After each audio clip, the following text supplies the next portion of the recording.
Uno de los secretos mejor guardados de la naturaleza ha sido durante milenios el proceso de procreación humana y las leyes que lo rigen. Su descubrimiento, hace apenas un siglo, permitió desarrollar los modernos métodos naturales de reconocimiento de la fertilidad. Durante toda la historia de la humanidad, nadie sabía que la mujer era fértil solo unos días. Se desconocía realmente la razón profunda de la menstruación. Las gentes decían que la menstruación era el llanto del útero triste que no se había quedado embarazada. Desde principios del siglo XX conocemos perfectamente los detalles del ciclo menstrual y hemos aprendido cuándo la mujer es fértil y no es fértil. Lo que antes parecía misterioso se aprende hoy fácilmente en cualquier curso de reconocimiento de la fertilidad. Al principio lo primero es explicar a las mujeres y a las parejas cómo funciona el ciclo, cómo la fisiología trabaja para la transmisión de la vida. Y para la mayoría de esas mujeres es un descubrimiento. Y a menudo se preguntan, ¿pero cómo es que nadie nos había explicado antes cómo funciona el ciclo, lo que ocurre en nuestro interior? Solo conoces tus reglas y después solo sabes que eso sangra. Pero lo que pasa entre tanto dentro de tu cuerpo, nadie nos lo explicó. Lo que ahí dentro se escenifica no lo vemos al ojo desnudo, pero es una verdadera maravilla. Millones de células se ponen a trabajar sincronizadamente, como obedeciendo a una sola orden. Veamos un poco. Esto ahora es la ovulación.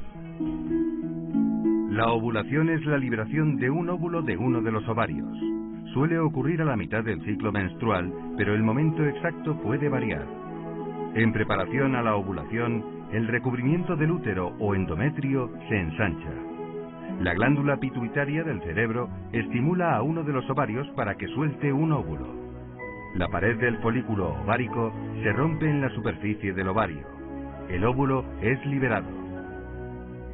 Unas estructuras en forma de dedos, llamadas cimbrias, mueven ese óvulo hacia la trompa de Falopio. El óvulo viaja a través de la trompa, propulsado en parte por las contracciones de las paredes de la trompa. Aquí en la trompa, el óvulo puede ser fecundado por un espermatozoide. En la fecundación o concepción, el óvulo se funde con el espermatozoide y da la vida a un ser unicelular llamado cigoto. El cigoto baja por la trompa hacia el útero y empieza a dividirse rápidamente para formar un racimo de células, el blastocisto o embrión. Cuando el embrión alcanza el útero o matriz, se implanta en el recubrimiento del útero. Si el óvulo no es fertilizado, es reabsorbido por el cuerpo, quizás antes de llegar a la matriz. Un par de semanas después, el revestimiento del útero se elimina por la vagina. A esto se llama la menstruación.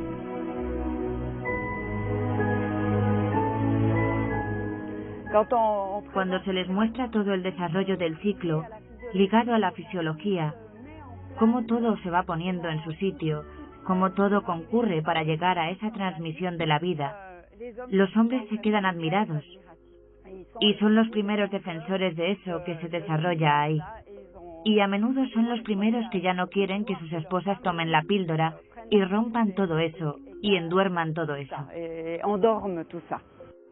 Cuando explico a las chicas cómo funcionan, a menudo se sorprenden mucho y me dicen, yo no lo sabía. Y cuando les hago la ecografía, el escáner ultrasónico y se lo enseño, mira, este es tu útero y funciona así. Tu periodo menstrual empieza dentro de 10 días. Se las ve interesadísimas. Creo que los métodos naturales están verdaderamente al servicio del matrimonio. En realidad, la fisiología es la escritura de Dios en el cuerpo de la mujer. Yo diría que nos adaptamos respetando esa escritura. Lo primero que suelen preguntar muchas mujeres es ¿y cuántos días me puedo quedar embarazada?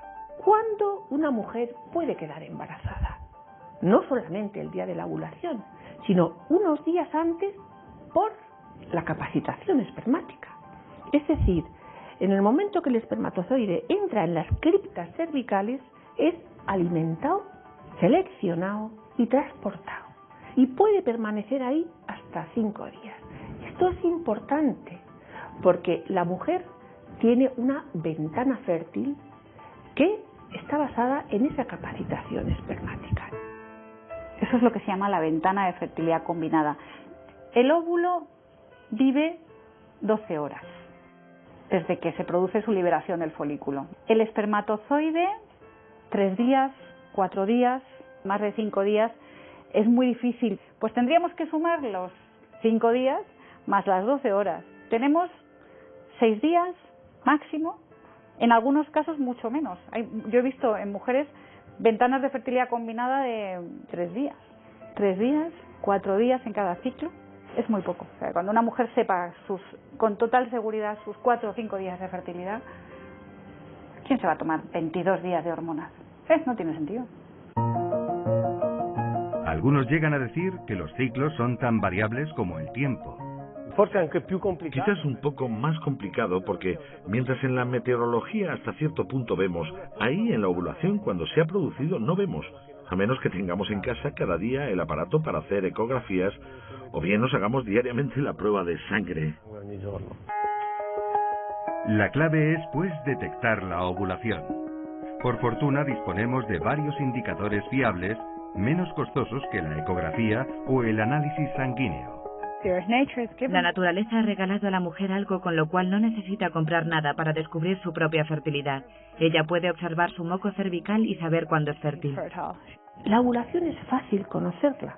Básicamente, el indicador mayor es el patrón mucoso cervical. El patrón mucoso cervical es el que capacita el espermatozoide. El moco es fundamental. Si no hay moco, no hay posibilidad de capacitación espermática. Según se va acercando la ovulación, aproximadamente durante el día 6 o 7 u 8, la mujer va notando en su cuerpo unos cambios en el pecho y unos cambios en el flujo vaginal. Cuando cualquier mujer nota en su cuerpo que aparece esta sensación de humedad, la mujer es fértil. Y esta fertilidad va increciendo durante 4, 5, 6 o 7 días hasta que se produce el fenómeno mágico de la ovulación. Fenómeno en el cual la mujer nota que el moco es completamente filante, transparente, el pecho lo tiene muy tenso, muy sensible, tiene más deseos de tener relaciones. A ese momento se le llama diapico y es el momento de máxima fertilidad en la mujer.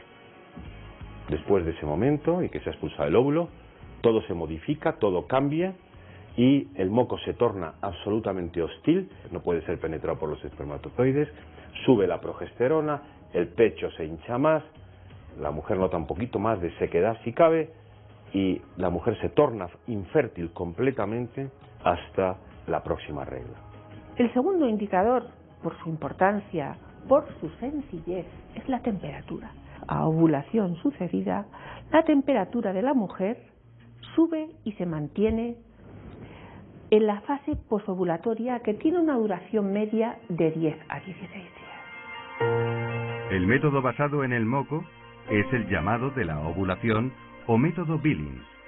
Combinando este con el de la temperatura, tenemos el método sintotérmico. El método sintotérmico lo que tiene es que utiliza varios parámetros para poder comprobar la fertilidad de la mujer. Entre ellos están la temperatura basal, que se eleva cuando la mujer ya ha ovulado, el método del moco, que también es el que contempla Billings, también en sintotérmico observamos el moco cervical, y luego se aplica un cálculo para la fase preovulatoria, que es la que quizá pueda crear más inseguridad en algunas parejas. Eso es la ventaja, digamos, que tiene sobre otros métodos, que se basa en la observación de distintos síntomas, no solo de uno, sino 2, 3, incluso más, porque tenemos también la palpación del cuello del útero, que también nos está dando indicadores de nuestra fertilidad y de nuestra infertilidad. ¿Ventajas que tiene el método sintotérmico? Pues que son 2 indicadores. El método Billings, por ejemplo, es solamente el indicador del moco cervical, que es muy importante, pero solo es uno. Y luego los estudios de eficacia pues dan al método sintotérmico una eficacia de un 99,8% más o menos, y al método Billings está en el 96%.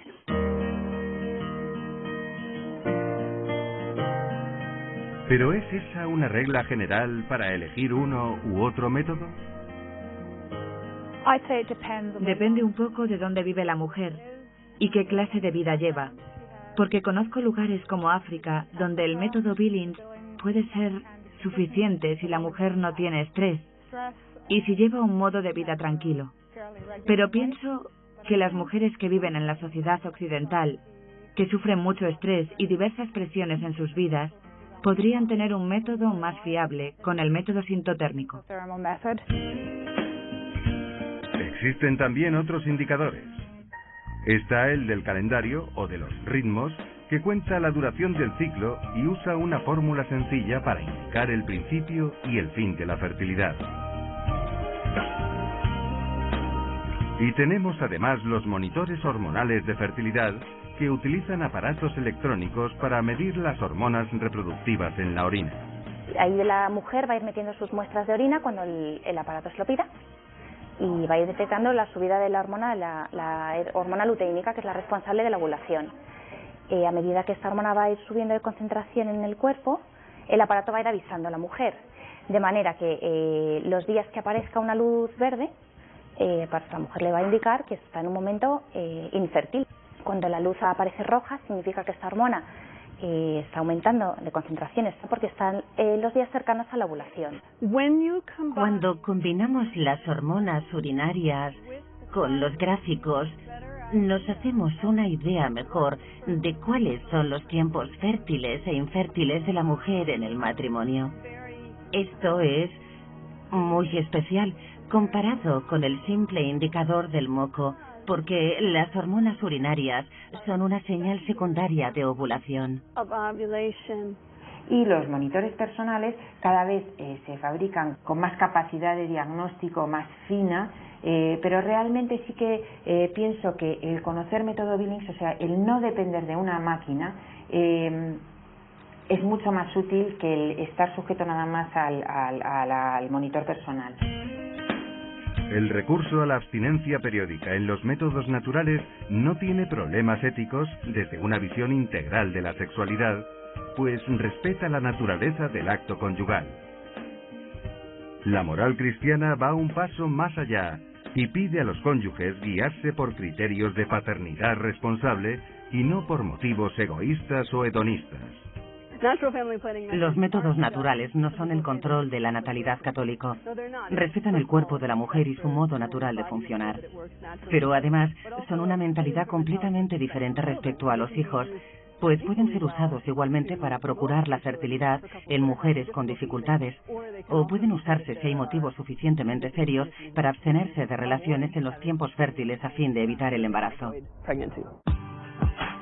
Así pues, al enseñar los métodos naturales no se explica solo una técnica, sino un estilo de vida responsable y moralmente lícito. Es el modo de vida que ofrece a los esposos una felicidad más completa y duradera.